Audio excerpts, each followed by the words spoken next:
What's up, human optimizers? Here we are with a very relaxed, very calm, You're so full of shit.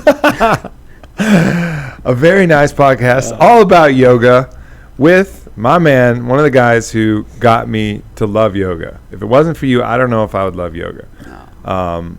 Mr. Mike Gray, president of Black Swan Yoga, founder of Black Swan Yoga, now part of the On It family.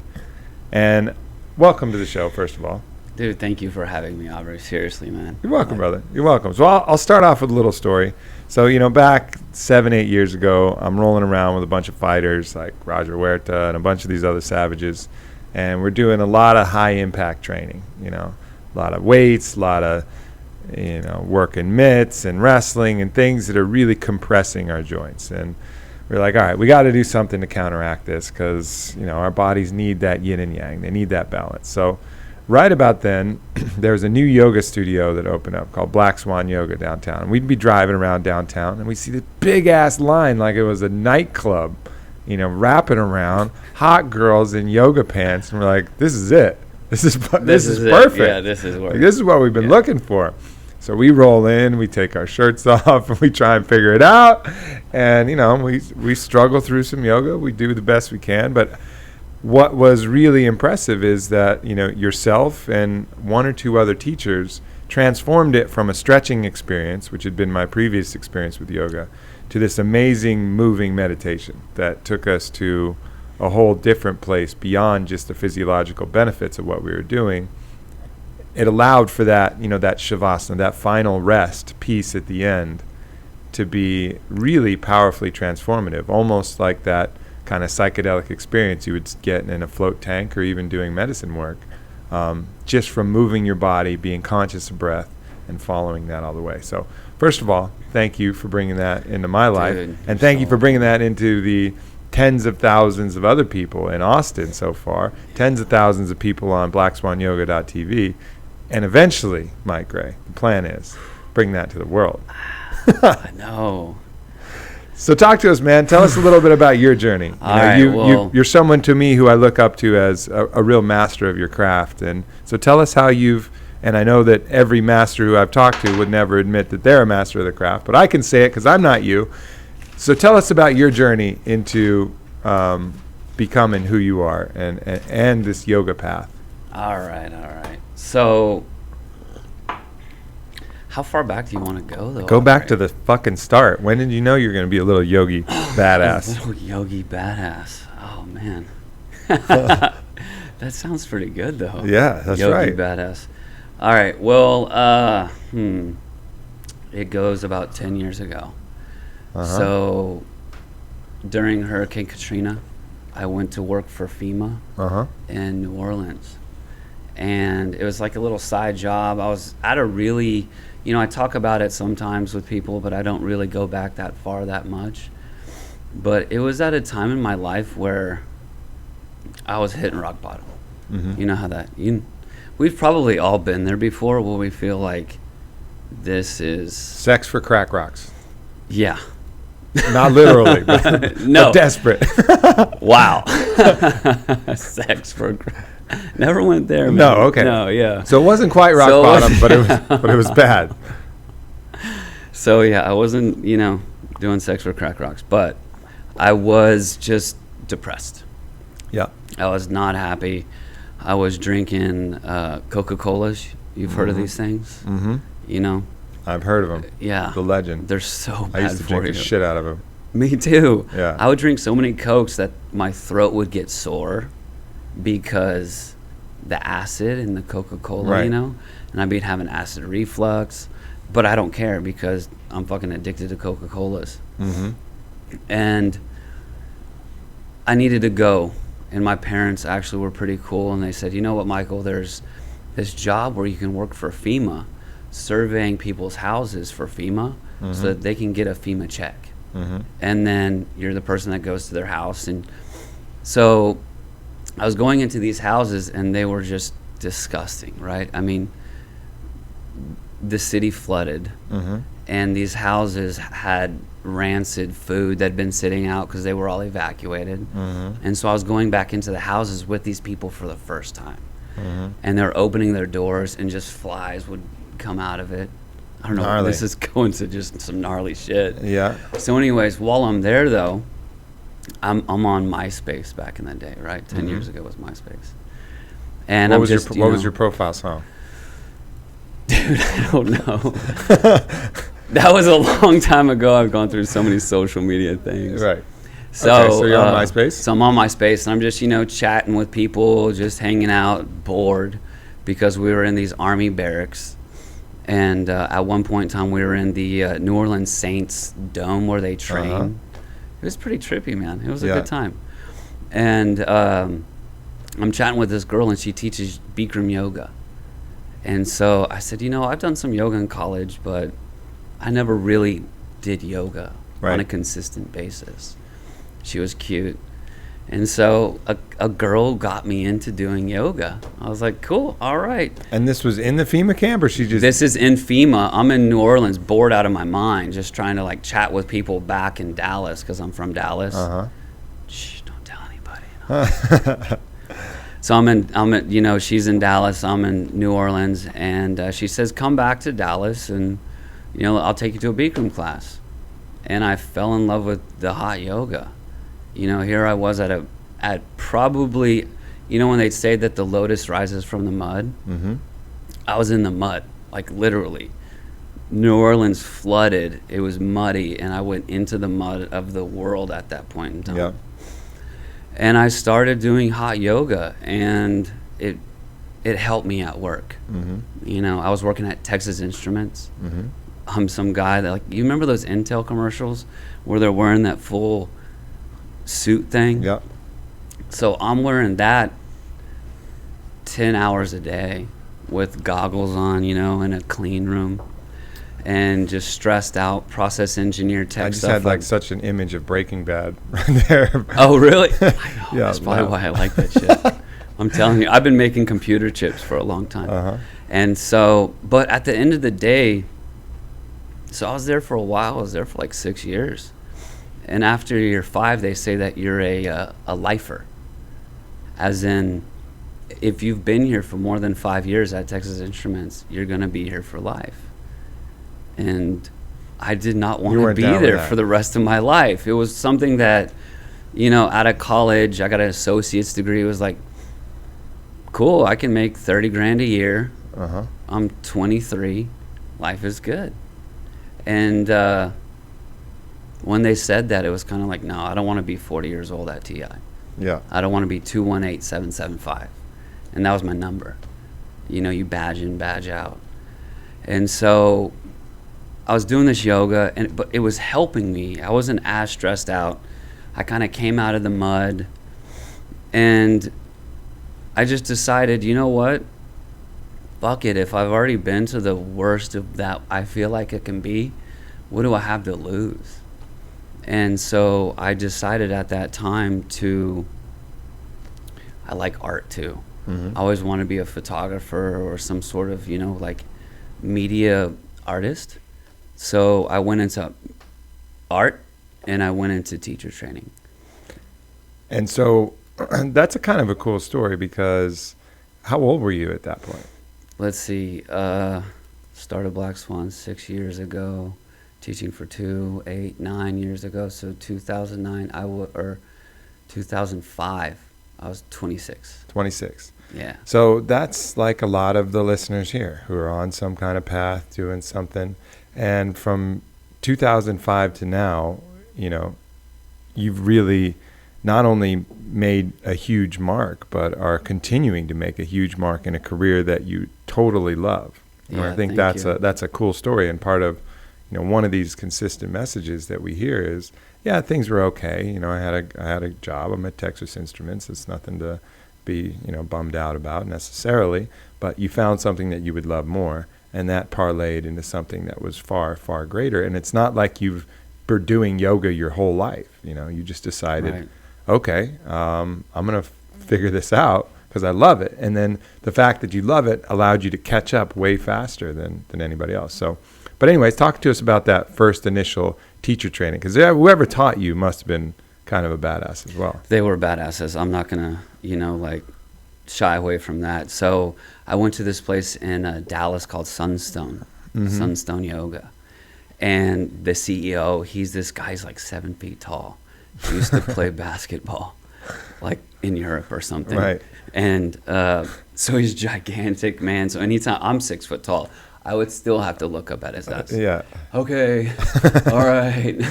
Yeah. And then so it was him. And like then Kareem Abdul-Jabbar in that Bruce dude. Lee movie.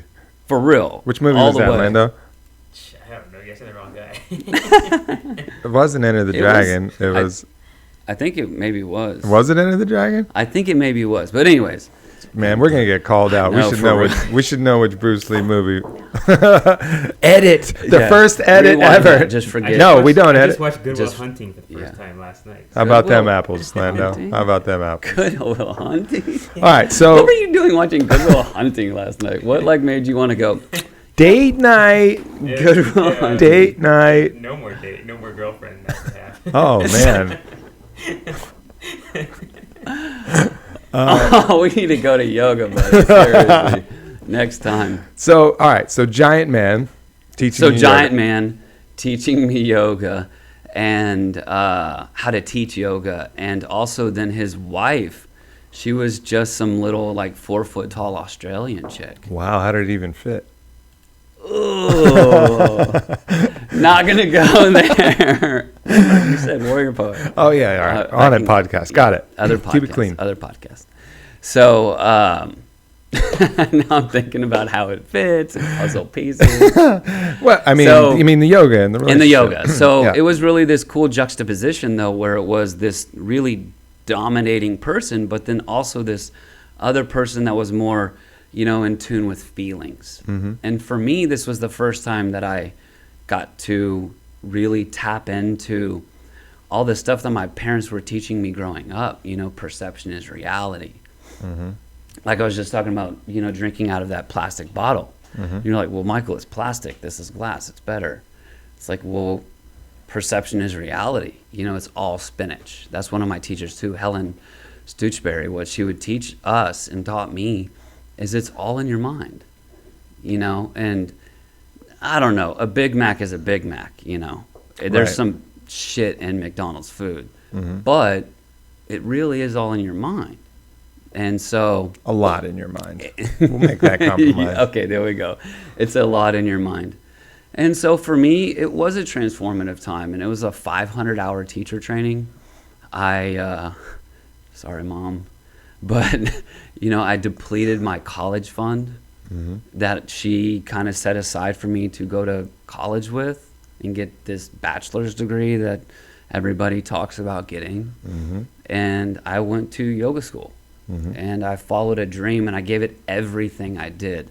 When I left TI, I depleted my 401k. People save up on 401ks. I've heard of those things. I've heard of those things too. So it was like, I'm glad I did, because I had a little saved up to follow this yoga dream, to tell you the truth. Sure. And so I followed the yoga dream, and I ended up just teaching a shit ton of classes, going to art school, loving what I learned while I was there, but also realizing it's really hard to make it as a professional artist. More so than becoming a professional yoga teacher. Mm-hmm. It's really, I give props to all the artists out there, man. That Absolutely. is not easy to do. So I go into yoga, and I go into yoga just, when they say all in, I was head, feet, toes, out, cannonball, getting back out of the pool, jumping again. I was teaching like 20 classes a week Wow. for a year and a half because I really loved teaching.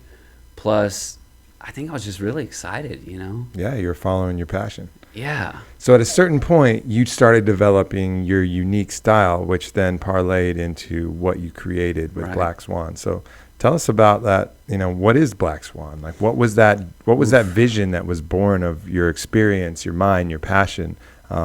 Because it's a fucking game changer. I've done yoga all over the world. It's different. Black Swan. I mean, it goes with the name. It's different. It's not, doesn't conform with the rest. So tell us a little bit about what that is.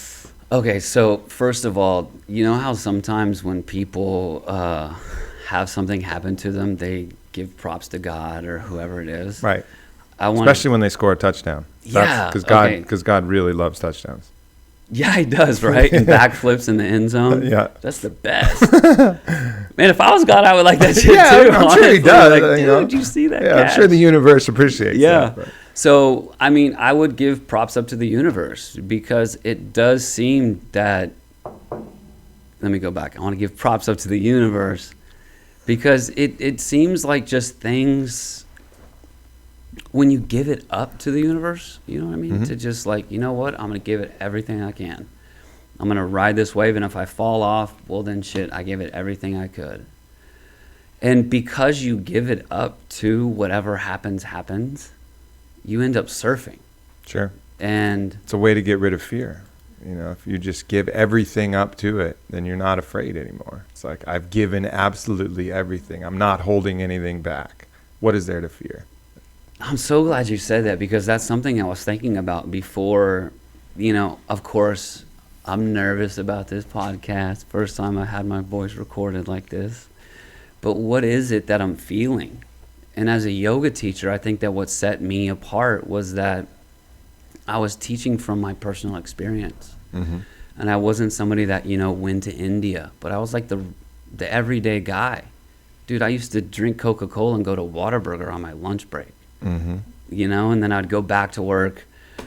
I'd be sitting at the computer looking at the internet just like everybody else. And so whenever I teach from that place of the normal everyday person. And I've tried to keep myself like a normal everyday person. And a lot of times I think too in the yoga kind of world is that they become a yoga teacher, and then what ends up happening is they kind of start drifting off from normal people because now they're the yoga teacher. Mm-hmm. And I've tried to just stay the normal guy, you know. I still drink, I still smoke some green stuff, you know, I still, you know, hang out, I still like to party. Yep. And that's kind of like what is Black Swan Yoga is we're yoga for everybody. Or as I've been playing in this hip hop song like everybody. Everybody. We're yoga for everybody. Yeah. And just, you know, realizing that fear is out there. You know those stickers, no fear? It's interesting because like by denying the fear, you're not able to process it. Yep. And then it's still there, you just sweep it under the carpet. But it's still now that thing that's under the carpet that you're still afraid, but you don't act like you are. Mm-hmm. But instead, you know, realizing that fear is there and it's really just how you deal with it. And, you know, to be honest, going to a hot room, putting your body into some pose, this shit's hard. It's hard. I mean, so what do you think what is some of the resistance? Because even people who, you know, have been to yoga and had a great experience, they're still experiencing resistance. So there's like multiple levels of resistance to doing yoga. Let's try and tackle those right now, because there's people listening being like, wow, well, yeah, maybe I should do, no, you know, I don't want to do that because X, Y, Z. Like, what are these fears that you think people encounter? That's been one of the strengths of Black Swan, is helping people get over these fears. Man, I was going to ask you that. I was going to be like, what do you think, Aubrey? Well, I can start off. I mean, I think... Because I got some ideas. I think a lot of the fears are, you know, not being able to do it well enough and being embarrassed in the class. Because you got all these attractive people in there. You got all these people who are better than you. And you're afraid of not doing it well. But I think that's one level of fear. But I think there's that other level of fear is that yoga asks you to be conscious. And when you're conscious, you have to get rid of all of these thought patterns and all of these rational and things. And you mean that stuff under the carpet that you've been and you have to look a little bit deeper. And that's, I think, where the real resistance comes. It's the same resistance from people doing any kind of meditation, any kind of flotation experience, any kind of psychedelic experience, is that you start to plumb underneath those surface layers that are constantly distracting and keeping your mind on these short cycle loops, and go deeper to start handling the issues, start to get to know yourself on a more real level, start to be able to look at your life from that conscious perspective.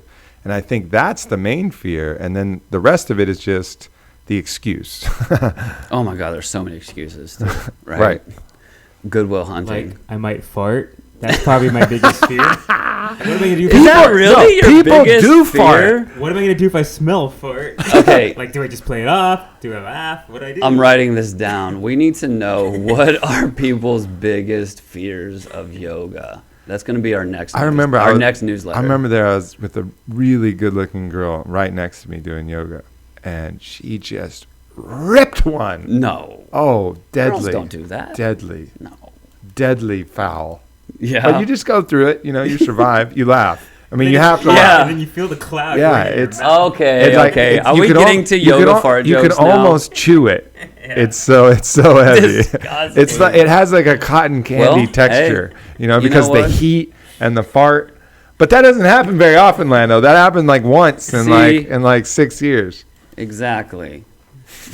Well, man, that was part of the experience. That was part of the experience. You were supposed to have to taste the fart like the cotton candy. fart. That doesn't taste like cotton candy. No, not Oh at all. man, the particles are in your nose. That's why Noah likes to joke like, dude, I'm smelling your shit particles right now. That is what is happening. Yeah, A that's piece true. of you is now in my nose and it doesn't smell good.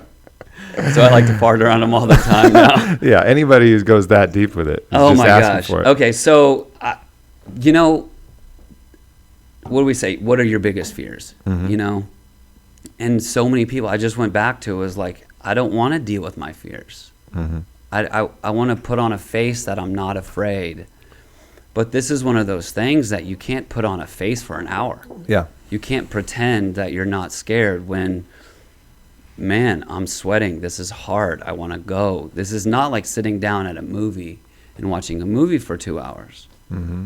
But this is a full-on hour or longer experience where you're going to be told what to do in a sense, And then it does get back to that underlying fear too of that you don't want to not do good. Right. Everybody wants to succeed at something and to excel. And it's almost, I've noticed lately too, like people are so afraid of not doing good in things anymore that they don't do them. Mm-hmm. Because they don't want to be that person in the back sucking. That's not cool. But what they fail to realize, as of course you know, is that the practice of yoga is just asking you to find your own edge. And that's the fucking beauty of it, is Yeah. that constantly, I don't know of any other modality where you're asked to ride your edge for that long. That moment where you know that you're going to be okay if you just, kind of slip out of the pose, maybe towel your head off, maybe get a drink. There's always an escape. Or you can make that choice when you're in that some kind of balance pose or some kind of pose you've been holding and you're sweating and it's hard and your nervous system is shaking because it's freaking out and it's trying to figure out what the hell you're doing. You have that choice, like, do I hold and breathe and stay, or do I fucking bail? And you're constantly asked to rise to that occasion. Whereas in almost any other workout, there'll be brief moments of that. Do I do another rep? Can I hustle for this ball? Right. But it's not, you don't know that you're going to get to that as consistently every single time in yoga. You have the opportunity to push your limits a little bit farther. It's funny too, like you talk about it like that. And I mean, I've taken fitness classes and I love these on-it classes too, but you work out and then you take a break. Yeah. You walk around, you give each other a high five. Yeah. Then you get back into it again, work out, take a break. Oh, hey, let's all go take a water break. Mm-hmm. Okay, come back, give some high fives. Good job, Bob. Good job, Orlando. And then you get back into it. Whereas yoga studio, I mean, you go in, you're giving it all you can for 2 hours straight. There's no like we get out of a pose and give each other high fives. It's like, oh, that one's over. Okay, now we do the next one. Mm-hmm. And then not only that, we're trying to find a pose between the poses. Yeah. So that this is an hour-long moving meditation. And then just hearing you talk about it like that too, it's really just a group of people that are all afraid of doing it. But because we all come there to do it together, the teacher's afraid of teaching, honestly. Like Jen was asking me like a month ago, she said she didn't like sweaty yoga at first. You know Jen Turner? Mm-hmm. Of course. And then, and so I've been working on her. I was like, Jen, you should try it. Jen, you should try it. And she tried it last week, and now she loves it. She's been like three times.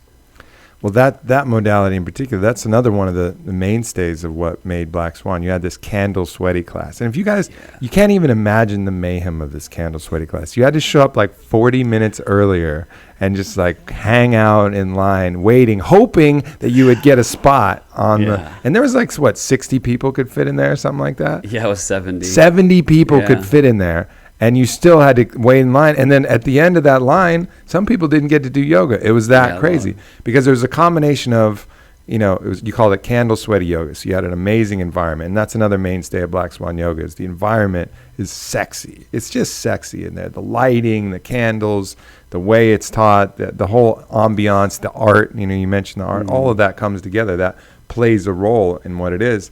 And then the music, you know, you feel like you're going to a cultivated DJ set specifically for this experience. And that was another thing. It can be hip hop. It can be fucking heavy metal. It can be whatever in there that you're listening to, you know. And oftentimes, more often than not, you know, you finish that class and you have 3 or 4 people going, man, what was that music? Can I get that place? Let me hear your songs, you know. So it's the music, it's the art, it's the ambiance. And then it's the badass yoga, all combining in one. So it was this experience that, you know, started the legend. Thanks, really. Man. Yeah, and it's funny that you say it like that too, because I'm such an experienced kind of guy. It's not just the class. It's not just the lighting. It's not just even the donation process, you know, coming in without having to sign up for a membership. But it's all of these things come together to make something that I felt like hasn't ever been done before that. Yeah. And I mean, if you know, you've emptied your 401k, you have no job, you don't have any more college fund left, why not? Yeah. And that's kind of where I've been living my life of is like, dude, why not? Let's do this. Let's try to find out how can we come up with a set sequence class that's fun, that has music, that has pimp lighting. How can we do flow in ways that haven't been done before too, where it's really active, so active stretching. And then now, you know, I'm super stoked about, you know, these places, kind of like this desk in this office even, where you have all this really amazing energy going into it that, well, what if we start, you know, with these hot on it classes? What if we start using some of these other modalities? Because in honesty, you know, with total human optimization, which is what I really love about working with you and on it, is that we both do have this goal in mind. Yeah. And as much as yoga is great, dude, I love yoga. I love pimp lights. I love playing Drake. You know, I love playing Radiohead. But it's still only so much. Yeah. I mean, and then I think it goes back to, it's like, that's what keeps people from going too, is that, what's the saying? Ignorance is bliss. You know? And this is not an easy road to go. Living a healthy lifestyle is hard. Right. It's much easier to just stick some meat between 2 buns on your lunch break. Sure. Yeah, you'll find out real soon. It's a good assessment check. Like, where am I at? Yeah. You know, how's my body doing? You know? And that's what's scary. But then the cool part is it is a lot like surfing. It's, you know, once you get out on the water and you start riding the wave and you wow, this is why they talk about it like they do. You know, when you're following your dreams and you're not scared of what anybody else thinks.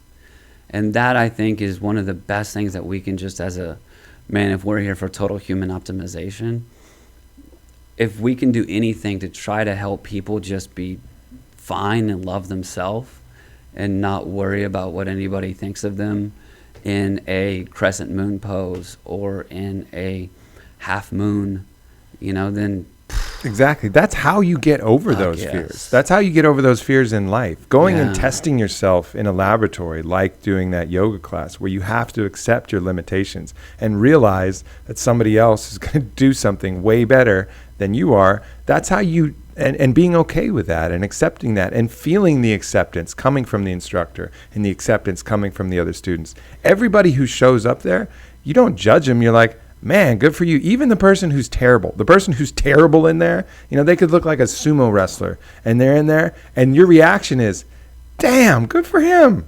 Good for him in there doing yoga, and feeling that that's the actual energy that exists, rather than like, oh, hey, fat ass, why are you in there doing that? Whatever is in your head, that antagonistic voice of our own parasite, our own judge, so going to the laboratory and testing yourself in that environment and getting that positive feedback and overcoming that applies to the rest of your life. That's one of the real beauties of doing that. You need that heat and that pressure and that grindstone, to become stronger. And this is a hell of a way to do it. I'll tell you too, and I want to tell everybody, and I do believe this is hopefully as much with any yoga teacher that's on this planet, is that the new student, that person that's, maybe 50 pounds overweight in the back, they are the tightest person in the room at times. When you see them in the back, I give him like namaste, man, because honestly, you are doing something that's very hard for you. Probably even showing up was really hard for him. Right. Or her. In a way, they're doing more yoga than anybody else. Yeah. Because if yoga is that practice of pushing past these points of resistance, Then the girl in the front that grew up as a cheerleader, right, and because she was a cheerleader or a gymnast, she's hyper flexible already, and she makes yoga just look like child's play. And a lot of times cheerleaders and gymnasts, no hate for cheerleaders and gymnasts, I love them. Me too. Yeah, for real, right? Me too. So they use yoga as almost kind of like adult cheerleading, an adult gymnast, but with a more conscious attitude. It's like, wow, I get to stretch. I grew up stretching my whole life, and now I get to stretch and think. Because before, when I was a dancer, it wasn't stretching and thinking, it was stretching to be better at dancing. Right. Or stretch and not think. Which is another big aspect of the yoga. Is it actually may be more difficult for them to get that full experience, because the poses are so easy that, when those poses are tough, and as you guys always remind, go back to your breath, go back to your breath, go back to your breath. And that's the rudder through every yoga class is your breath. And breath is the rudder also through every meditation, through life. It is the rudder of life. And so if it's really easy for them, maybe they don't have to do that. Maybe they can think about Vanderpump Rules and what's going to happen on the next fucking episode, Right. But if you're really struggling and sweating, you have to go back to your breath. You have to clear your mind. Get back to that centered place, and that constant practice of doing that yields that amazing result where you're lying on the back of your mat and you find that theta state, that meditative state, that moment of stillness that recalibrates your entire fucking life. For sure. I like that recalibration, because the yoga practice isn't to help you become a better yogi. It's not to help you even really. I mean, when they were making yoga, they weren't like, yeah, I want to get better at stretching. It was, I want to be able to get to that place and then hold that place longer. And by doing these things with your body and breathing into them, it's kind of like a recipe, right? You do these XYZs, you get this. And then at the end of the class, you have that. And something I want to touch on too is, we all come into this laboratory, if you will. And yeah, you got the dancers also, breathing. They're trying too. I don't want that to be the thought, well, only the fat people are doing it the best. That's true. Yeah. I mean, the dancers that's what I love about it. Everybody is just trying their best. Yep. There's no quantifier at the end. There's no A's, there's no B's, there's no scoring. It's just, okay, look, guys, we're going to come in here, and this is what I kind of like in my classes to be, and we're going to hang out for an hour. We're going to hang out for an hour. I'm going to walk around the room. I'm going to say some stuff. I would love for you to do that stuff that I'm talking about. Don't be doing backflips in the back of the room just because whatever. We're going to play some, some live music. Yeah. We're going to have some lights that change colors probably. Heads up. It's going to happen. And at the end of that hour of our little just hangout sesh where everybody got to stretch, we're going to get to this good place. then that's when the real hard yoga really starts, is taking that with you. And how long can you maintain that recalibration before you go back to recalibrate again? And, you know, I say that this is for everybody. We just recently started memberships, you know, I mean, it's been 6 years of just people coming in whenever they need that reset. And they can still do that. They can still do that. That's what, oh my God, it just blows my mind. I love the fact that we're integrating all of the facets, so people that want to come every day too can still come every day, and it's not a hassle. Yeah. So, man, I am so freaking stoked for all this. Me too, man. Me too. So people listening, you know, not everybody here is in Austin, can experience Black Swan Yoga. We're opening up a studio in Houston. That'll be coming soon. But and then there's also, so for the people who aren't here, there's also blackswanyoga.tv. Yes, sir. And that's a great opportunity to follow different instructors. You're getting your own channel. And listen, I'm telling you guys, when Mike comes out with his own channel, subscribe to that shit. It's $8 a month. If you do one yoga a year, it's worth it. What is that? That's 8 times 12. I don't care. Maybe it's $100. It's probably still worth it. But it's still worth it. Yeah, it's probably still worth it. But you're going to be uploading videos that you can follow along and get a little taste of this experience that is really a game changer. I mean, this to me is one of the great modalities of the planet. You know, people ask me like, you know, what, you know, because I'm well known for doing these ayahuasca experiences and other things. It's like, well, what else do you do? Like, what's your, you know, what are the other methods? And I always come back to 2, yoga and floating. I mean, those are the 2 methods that require, you know, no plant medicines, no, you know, plane flights, nothing. It's just you pushing yourself to do something that's a little bit uncomfortable at first. And there's resistance for floating, just like there's resistance for yoga. And they're both really good for your body. But doing that is going to have, in my mind, the single greatest benefit of anything else that you can do as far as holistically, mentally, spiritually, physically, bringing it all together. Get that good sweat, that detoxifying sweat. You wring out your joints and your muscles, elongating instead of constantly contracting, focusing on your breath, being able to learn how to push past your resistance, use that rudder of life, breath, to navigate any situation, meet some fucking cool, beautiful people, and, you know, it's a perk. Why wouldn't you do yoga? You know, it goes back to that fear thing, but I do want to say, you know, sometimes people that become leaders in their organization, maybe they start up their own company, maybe they want to do something, and I wanted to change the world. And I know sometimes that sounds hokey, but I really did. I mean, when I left TI, I wanted to change the world. I wanted to find something that, man, if Michael Gray's time here on this rock in a galaxy of galaxies could do something, would be to help this blip of time on this rock. And so it's sometimes people are like, yeah, Michael wants to change the world and whatever, blah, blah, blah. I mean, why not?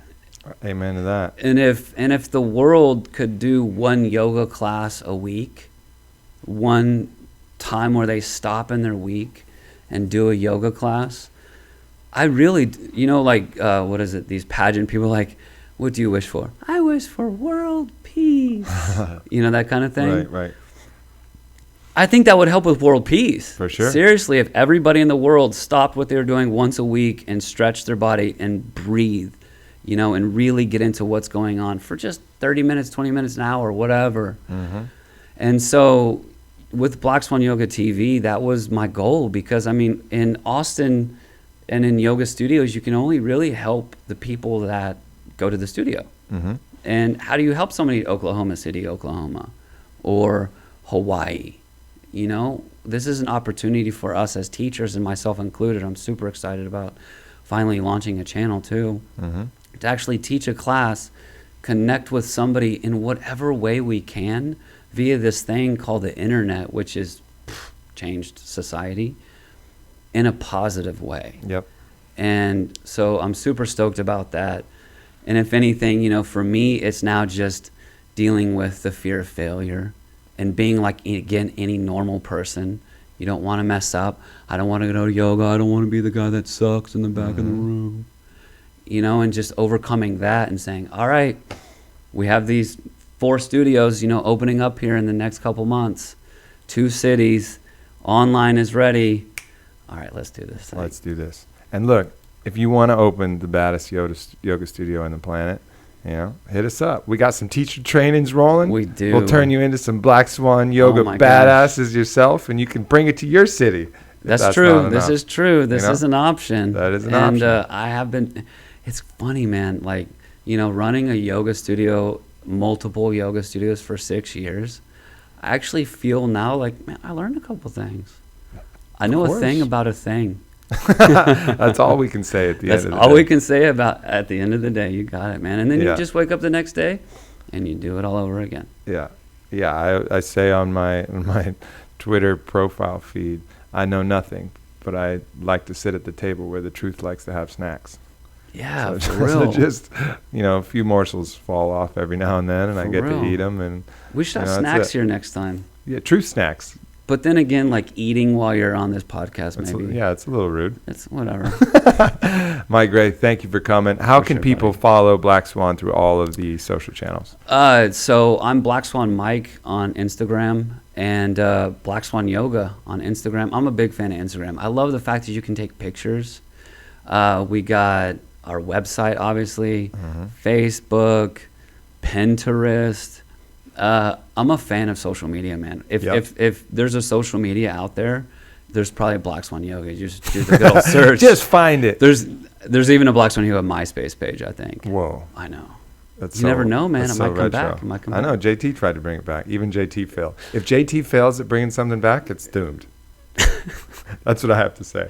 What This do you is think about truth. This is the morsels right here, man. What do you- This is the morsels. I mean, if you're like Justin Timberlake, can you revive our brand? And he's like, maybe. And then he tries. Then he's like, no. It's dead. Yep. Fucking stick a fork in it. Well, It's you can done. find us everywhere, and you can find us at On It too. We got those Yep. pages coming out. We're rolling out blogs. Yep. You know, featuring yoga with the On It family. And man, Aubrey, I cannot tell you enough. Like, thank you so much for including us in this. You know, I've called an experience, right? And then I've also sometimes said that this is just an experiment because honestly, this is just an experiment. We're just trying to see what works, what doesn't, and try to do what's best. Mm-hmm. But lately, what I try to think of as this is an adventure. You know, so thanks for including us on this adventure that, you know, we're on. It's a true honor, man. I mean, this is, you talk about total human optimization. You can't have that conversation and leave out yoga. If you do, you're just being silly. I'm proud to have a chair at the table. Hell yeah, brother. Hell yeah. Thank you, Mike. Lando, Thanks, buddy. thanks, buddy. We got to go do yoga together, bro. No more Don't worry, Goodwill hunting. don't worry about the farts, buddy. Yeah. It'll all work out in the end. Everybody, much love. And as we say in yoga, namaste. Namaste, motherfucker.